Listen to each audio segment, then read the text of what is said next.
Hello students, let's see this question.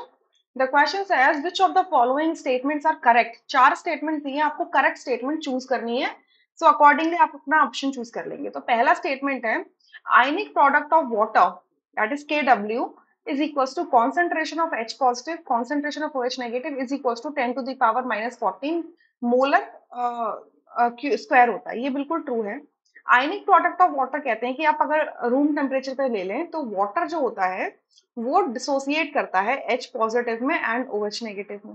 So equilibrium establish होता है dissociated and undissociated form के बीच में.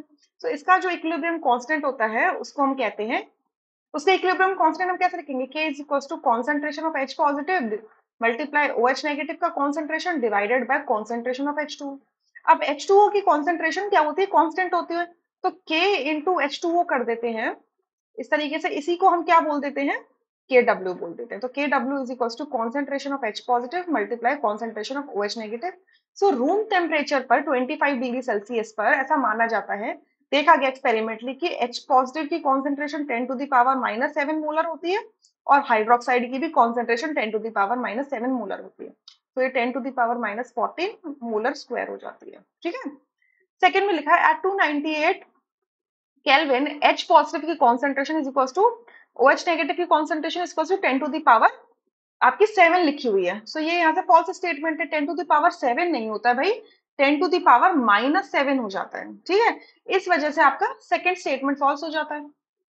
Third में लिखा है KW does not depend upon the temperature. ये अगेन फॉल्स स्टेटमेंट है. देखिए KW क्या है? एक इक्विलिब्रियम कांस्टेंट ही तो है, और इक्विलिब्रियम कांस्टेंट तो टेम्परेचर पर डिपेंड करता है. सो अगर आपने टेम्परेचर चेंज किया तो ये KW की वैल्यू भी चेंज होती जाएगी. ये वैल्यू किस पे है? एट 298 केल्विन पर है ये. ठीक है, हर जगह नहीं है ये.